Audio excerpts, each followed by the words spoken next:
But let's talk about the big decision taken by India late last night of closing off its airspace for Pakistan. The latest move against Pakistan by India is closing off our airspace. So let me begin by showing you how this affects Pakistan.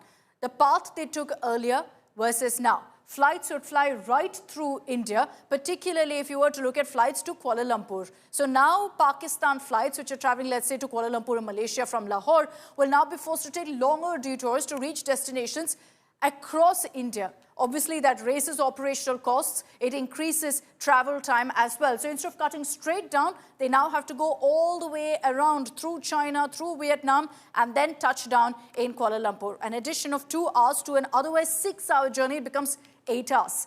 India's closed off its airspace right up till May 24th, so about a month. Before I break down the ramifications of this move, here's a report first on why India took this step. After Pakistan shut its airspace to Indian Airlines, it is getting a taste of its own medicine. India has retaliated by shutting down its airspace to Pakistani Airlines till May 24. Now flights to the east from Pakistan will be forced to take a long detours to reach destinations, raising operational costs and increasing travel time. The flights originating from Islamabad to Kuala Lumpur of Pakistan International Airlines, which generally takes about 5 hours 30 minutes, will now take 8 hours 30 minutes. In simple language, this is the implication. Any aircraft originating from Pakistan, which has to go to, say, Bangladesh or Sri Lanka, will have to take a longer route over the sea. The shutting of Indian airspace comes amid escalating tensions between the two countries in the wake of the horrific Pahalgam attack. According to sources, India has deployed jamming systems to disrupt global navigation satellite system signals of Pakistani military aircraft. Panic-struck Pakistan has once again claimed the chances of conflict between the two nations are increasing. बहरहाल international community भी इस भागदौड़ में लगी हुई है कि कोई दोस्त ममालिक भी, इस खित्ते के ममालिक भी, बड़ी ताकतें भी कि ये क्लैश की सूरत हाल जो है अवर्ट हो जाए. जो वो हमला जिस तरह का वो करेंगे, जिस तरह का वो ताकत का इस्तेमाल करेंगे, इंशाल्लाह उससे फिर ज़्यादा ही हम इस्तेमाल करेंगे.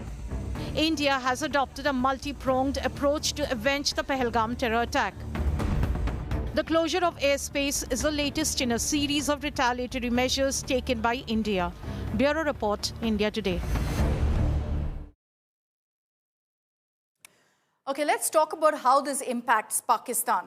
6 weekly flights of Pakistan Airlines will be impacted because of India shutting its airspace for Pakistani flights. So let's talk about PIA. That's the Pakistan International Airlines. It usually has 6 weekly flights, which is from Islamabad to Kuala Lumpur and from Lahore to Kuala Lumpur. Services along this route will be affected due to the Indian airspace ban.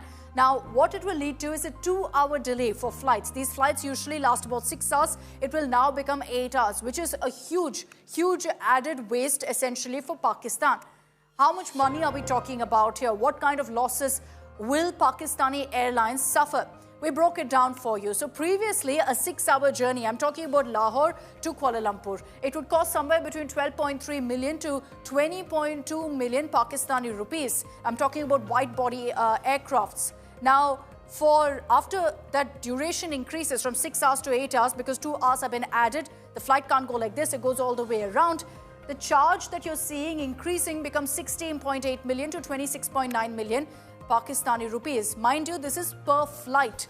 The additional cost essentially, if we break that down, is about 4.5 million to 6.7 million Pakistani rupees.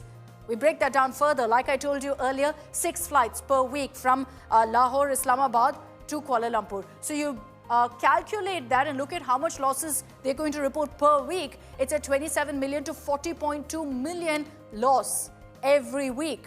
In all, considering that India's closed off its airspace right up to May 24th, that's 4 weeks. Overall, Pakistan is staring at a loss of 108 million to 160.8 million.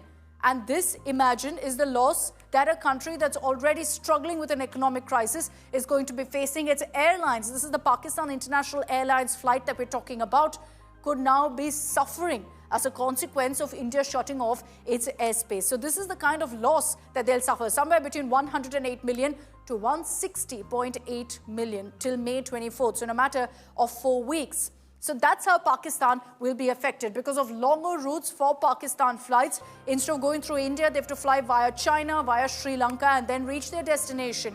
So it's increased by 2 hours, as I told you. And because of these longer routes, there could be flight delays as well. Pakistan, now all the airlines will be scrambling to kind of refix all of their schedules. We've already told you repeatedly about how also Pakistani airlines have a shortage of aircraft. So now this will lead to delays because they can't really add more or throw in more in the system. There's also reduced frequency of Pakistani flights because of the added cost. In all likelihood, from 6 flights per week to Kuala Lumpur, for example, that number in all likelihood will come down. There's high operational costs, more fuel requirement, which is why those prices I showed you shoot right up. What does that also mean for the average consumer in Pakistan? Ticket prices obviously will go up. For airlines to be able to pay for the additional 2 hours, for the additional costs there, they will ensure it goes right through to the consumer as well. I'll bring in Shivani Sharma again on this for more details. Shivani, you know, we've seen already this kind of action being taken by Pakistan. I'll talk about how Pakistan has essentially shot itself in the foot by doing that. But for India to take this step is significant. Take us through the thinking of the administration, why they chose to actually close off their airspace. Now, we understand that multiple steps have also been taken to ensure that any aircraft that's detected around Indian airspace is immediately blocked off. Akshita, see, the wars are not only fought on the war field. Sometimes the wars are fought on the diplomatic fields too, and that's what India has been doing.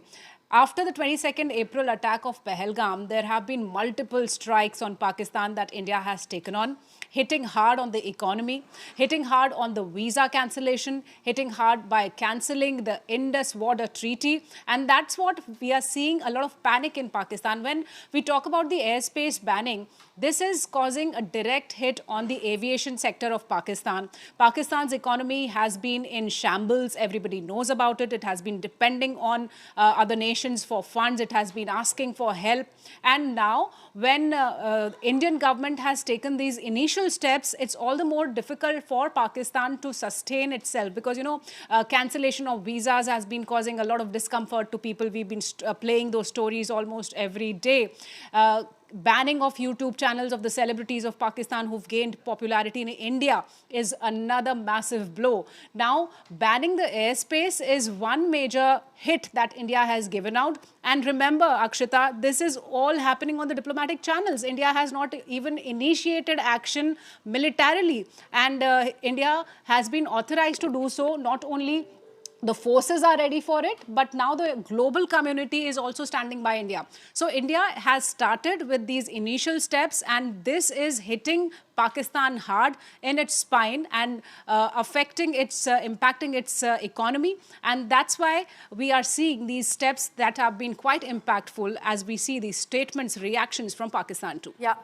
All right, Shivani, just stay with me. I was referring earlier to how Pakistan took a similar step much earlier, where they closed off their airspace for India flights. But here's what's interesting. When Pakistan does it, they're actually suffering losses, incurring losses as a result. Yes, Indian Airlines also suffering losses, but here's how much Pakistan is losing and why.